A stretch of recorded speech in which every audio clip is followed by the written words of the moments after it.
नमस्कार, म सञ्जीव बस्नेत। आज म उपन्यास गढीका वाचन गर्न गइरहेको छु र यस उपन्यासको सिर्जनाकार श्री हरिहर निरौलाजी हुनुहुन्छ। उहाँको संक्षिप्त जीवनी यहाँलाई सम्झाउँदा उहाँको जन्म 2014 सालमा भएको थियो। जन्मस्थान क्षेत्र तेह्रथुममा र उहाँको पेसा शिक्षण र नेपाल बैंक लिमिटेडमा काम गर्नुभयो र त्यहीँबाट निवृत्त हुनुभयो र उहाँको हाल वासस्थान महालक्ष्मी नगरपालिका 4 ललितपुरमा हुनुहुन्छ र उहाँले आफ्नो शिक्षा स्नातकोत्तर अध्ययन जनप्रशासनमा गर्नुभयो। उहाँको विशेष रुचि सृजना र अध्ययन भ्रमण हो। उहाँले 5 वटा श्रव्य गीत र 1 दृश्य गीत प्रकाशित गर्नुभएको छ र उहाँका कृतिहरू 2079 कविता सङ्ग्रह नाङ्ला पैताला र 2082 उपन्यास गढीका प्रस्तुत कृति हुन्। र अब म उहाँको गढीका उपन्यासको पहिलो पृष्ठभूमिमा उहाँ लेख्नुहुन्छ, विपन्न वर्गको जीवन बाँच्न विवश महिलाहरूमा समर्पित। र त्यसै गरी उहाँले आफ्नो औपचारिकता, मेरो औपचारिकता भनेर उहाँ लेख्नुहुन्छ, यो उपन्यास ज्यामी काम गर्ने महिला जो मैले मेरै आँखाले देखेका र यस्ता केही महिलाहरूमा यस्ता घटना घटेका छन् भन्ने कुरा चाहिँ सुनेको आधारमा तयार पारेको हुँ। यो उपन्यास तिनै महिलाहरू र आमा टङ्कमायाप्रति समर्पित छ। मैले त्यस्ता ज्यामी महिलाको जीवनीभित्र रुमलिँदा देखिने वस्तुनिष्ठ व्यवहारको कल्पना गरेको हुँ। यहाँ ग्रामीण परिवेशभित्र शिक्षा अवनतिको परिणाम देखिन्छ। नारीको रूप नै महिलाहरूको बिम्ब बनेको छ। पुरुषमा व्यवहार, घर परिवार, श्रीमती, छोराछोरीप्रतिको गैर जिम्मेवारी देखिएको छ। बालबच्चाको लालन पोषणको जिम्मा आमालाई मात्र लगाइने गरिएको छ, चाहे सक्षम होस् या नहोस्। त्यसैले कतिपय सामाजिक व्यवहार बाध्यताका उपज बनेका हुन्छन्। यसैलाई मध्यनजर राखेर समाजले अबला महिलाप्रति तिरस्कार होइन, अवहेलना होइन, सम्भार र सुरक्षा प्रदान गर्नुपर्दछ। उसको बाध्यतालाई अङ्गीकार गर्नुपर्दछ। सामाजिक मूल्य, मान्यता, कानुन, नियम, परम्परा असहिष्णु छन् भने परिमार्जन गर्नुपर्दछ। समय सापेक्ष बनाउनु पर्दछ ताकि समाजमा कसैले हक अधिकारबाट वञ्चित हुन नपरोस्। सबैलाई प्राकृतिक रूपमा बाँच्न पाउने अवसर दिनुपर्दछ, विशेषतः नारी वर्गलाई। यो उपन्यासमा यही चित्रण गर्ने कोसिस गरेको छु। शब्दले भाव बोक्न सकेको छैन भने क्षमा प्रार्थी छु। हामीले सुनेका, पढेका, युगान युगका, त्रेता युगका, द्वापर युगका घटना परिघटना हेऱ्यौँ भने ती काल्पनिक थिए कि वास्तविक थिए भन्ने प्रश्न मनमा आउँछ। त्यहाँ महिलाको चरित्र देख्न पाइन्छ, तर पनि उनीहरूलाई अपमानभन्दा सम्मान भएको पाइन्छ। त्यस युगमा बहुविवाह गर्ने, कुमारी आमा बन्ने नारीलाई अहिले पनि सम्मानका साथ हेरिने मात्र होइन, पूजा गरिन्छ। आजको आधुनिक वा विकसित युगमा किन नारीहरू पीडित छन्? यो प्रश्न प्रत्येक हरफहरूमा उठाउने दृष्टता गरेको छु। फेरि पनि उत्तर समाजसँग नै अपेक्षा राखेको छु। यो उपन्यास तयार पार्न प्रेरित गर्ने तमाम उपन्यासकार, कथाकार अथवा साहित्यकार हुनुहुन्छ। यहाँ सबैको नाम लिन असमर्थ छु। कसैको नाम लिँदा कसैको छुट्ला भन्ने डर छ। उहाँहरूप्रति आभारी छु। मलाई विशेष गरी महिला ज्यामीका दिनचर्याको जानकारी गराइदिनु हुने अज्ञात ती महिला जसले 10औं उदाहरण दिनुभएको थियो, उहाँ धन्यवादकी पात्र हुनुहुन्छ। म आफू टाइप गर्ने विज्ञता नभएकाले टाइप गरी सहयोग गर्नुहुने मित्र पोस्टराज पहाडी, भाइ अशोक घिमिरे आकर्षक कम्प्युटर समायोजन गरी उपन्यासलाई आकर्षक रूप प्रदान गर्नुहुने निक द डिजाइनर नारायणगढका दिपेन्द्र कुमार जोशी, निक र सुमिना जोशीप्रति आभारी छु। लेखन कार्यमा प्रेरित गरिरहनुहुने जीवनसङ्गिनी कल्पलता निरौला, बुहारी अनिता भट्टराई, ज्वाइँ मेमराज न्युपाने, छोरी श्रद्धा, छोरो सुबोध, बुहारी सन्ध्या र स्थान, समय अनि वातावरण नै मेरा प्रेरक व्यक्ति र अवस्था हुन्, प्रेरणाका स्रोत हुन्। यसलाई पसीमा घोटेर अकबरी झैँ दुरुस्त बनाइदिनु हुने कविवर श्री गोविन्दराज विनोदी सर, प्राध्यापक डाक्टर नारायण प्रसाद खनाल, भाइ सुरेश राजगिरी, उपन्यासको सम्पादन गर्नुहुने श्रद्धेय लेखक गोपी सापकोटा, आवरण चित्रका चित्रकार प्रकाश थापा, प्रथा एवं भाइ ईश्वर निरौला र पुस्तक प्रकाशनको जिम्मा लिने त्रिवेणी साहित्य प्रतिष्ठानप्रति नतमस्तक छु। हरिहर निरौला, महालक्ष्मी 4, ललितपुर, नेपाल। र यस उपन्यासमा विषयक्रम भाग 1 देखि भाग 10 सम्म छ र भाग 1 यसरी सुरु हुन्छ। जितवीर खड्का नाम चलेका काजी थिए। त्यो बेला राणा शासनको काल थियो। अहिलेसम्म जितेवीर हजुरबाको नाम लिएर नाति महावीर खड्का समाजमा ताउ लाउँदै थिए, तर हजुरबादेखि आफूसम्म आइपुग्दा पैतृक सम्पत्ति अंश बन्डा र बेचबिखनबाट सीमित हुँदै गइरहेको धन र जमिन मात्र थियो उनीसँग। न उनका बाबु सुरवीर खड्काले जग्गा सम्पत्ति जोडे, न महावीरले नै। महावीर खड्काका परिवारमा श्रीमती, 2 छोरा र 4 छोरी थिए। समाजमा उनको एउटा छुट्टै नाम थियो।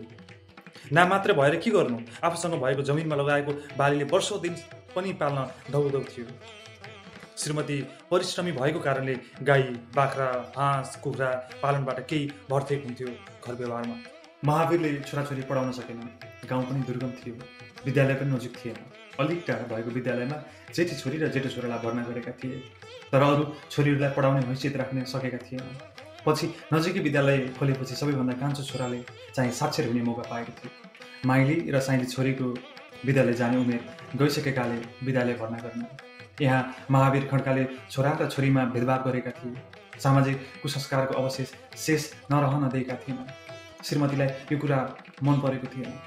उनले भने, यसरी छोरीहरूको पढ्ने उमेर गयो, सिधै भन्नु नि छोरी पढाउन पर्दैन भनेर।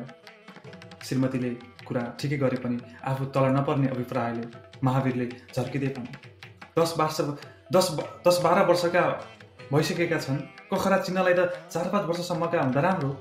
फेरि विद्यालयमा भाइ बहिनीहरूसँग बसेर पढ्न पनि त उनीहरूलाई लाज लाग्दो होला नि। हुँदो हो लाज, बरु आफूलाई अहिलेसम्म विद्यालय नपठाएकोमा लाज लाग्यो होला। सरकारी विद्यालय हो, फिस लाग्दैन थियो, चिठीसम्म लेख्न सक्ने भयो, अङ्क सिके भने पनि कसैलाई हार गुहार गर्नु पर्ने थिएन, कसैले ठग्न सक्ने थिएन।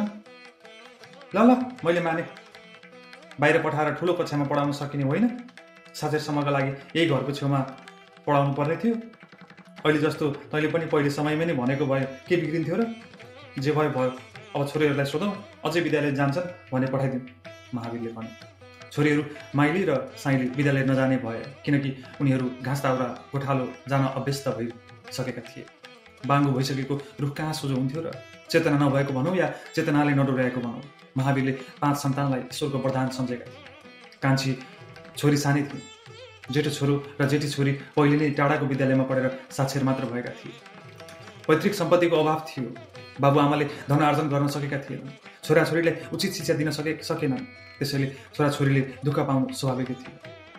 जलधार थपिँदै गएको तलाउको पानीले बाँध नागेर वा फुटाएर बाहिर निस्किन्छ। त्यसै गरी गरिबीले थिच्दै गएपछि 2 पैसा कमाउने अवसर गाउँठाउँमा नभएपछि मान्छेले गाउँ छोड्छ। महावीरले छोरो सुरवीर पढाउन नसकेका कारण 18 वर्ष नपुग्दै जेठो छोरो रोजगारको खोजीमा साथीहरूसँग सहर पस्यो। त्यसै गरी बाबुआमाले धेरै पढाउन पनि सकेन। राम्रो घर हेरेर विवाह गरिदिन सक्दैनन्।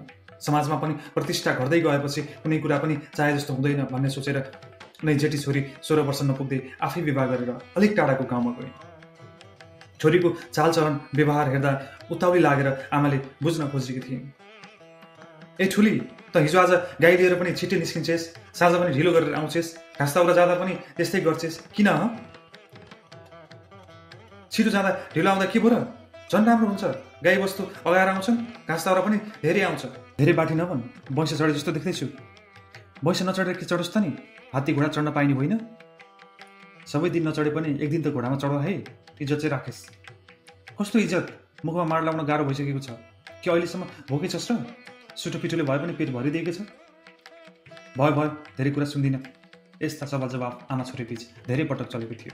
उनले अन्तर्जातीय बिहे गरेकाले जितेवीरको सन्तानमा एक नाकाटी भनेर उनलाई पर गरेका थिए। उनको घरमा प्रत्यक्ष आउजाउ थिएन। आमाले उनका बारेमा बुझ्न परे तेस्रो व्यक्ति मार्फत बुझ्ने गर्थे। आमाको करले सानै उमेरमा माइली छोरीलाई विवाह गरेर ठुली छोरीको घर नजिकै दिएको थियो। उनलाई खाना लाउन दुःख थिएन, सन्तोष नै थियो। साइली छोरी 15 वर्ष नपुग्दै थुम्का बेसी भन्ने गाउँमा अलिक हुने खाने नाम चलेका विष्ट परिवारबाट कुरा आयो। केटु राम्रो छ, खानदानी परिवारको हो भनेर सुनाए। महावीरले पनि हुन्न भन्न सकेन। आखिर साइली छोरी सङ्गीता खड्काको विवाह गणेशबहादुर विष्टसँग 15 वर्षकै उमेरमा भयो। सङ्गीता होची, गोरी, बाटुलो अनुहार भएकी त्यो घरको मात्रै होइन, गाउँकै राम्रो थिए।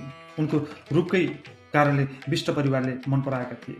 यसरी 4 वर्षभित्र 3 छोरीहरूको विवाह भएको थियो। विडम्बना भनौँ या बाध्यता, चाहेर भनौँ या नचाहेर भनौँ, 16 वर्ष नकाटे 3 जना छोरीहरू विवाहित भए। सन्तोष किन्ने विषय होइन रहेछ, मान्ने विषय रहेछ। छोरीहरूको विवाह पश्चात महावीरलाई अझै ठुलो भार थपिएको थियो। तीन परिवार, कुटुम्ब, सम्धिनी आदिको मान मर्यादा जाँदा आउँदा बेहोर्नुपर्ने औपचारिकता टटकारो देखिन्थ्यो। सङ्गीताको विवाहमा महावीर र उनकी श्रीमती लगायत सबै परिवार खुसी थिए। विवाहमा लत्ता कपडा पनि 3-4 जोड थिए। गहना पनि कानमा, हातमा र घाँटीमा लगाउने आकर्षक थिए। गाउँले पनि घर पनि राम्रो भेटी, केटी भाग्यमानी रहेछ भनेर आपसमा खुसी नै व्यक्त गरेका थिए। अब कान्छी छोरी र कान्छो छोरो मात्र साथमा थिए। परिवारको सङ्ख्या घटेकाले घर खर्चमा केही कटौती भएको थियो महावीरलाई। त्यहाँ सबैको पेसा खेती नै भएकाले जग्गा जमिन धेरै हुनेका लागि परिवार सङ्ख्या धेरै भएको राम्रो हुन्थ्यो। तर महावीरको जग्गा जमिन थोरै भएर होला परिवार सङ्ख्या घटेको पनि राम्रै भएको थियो।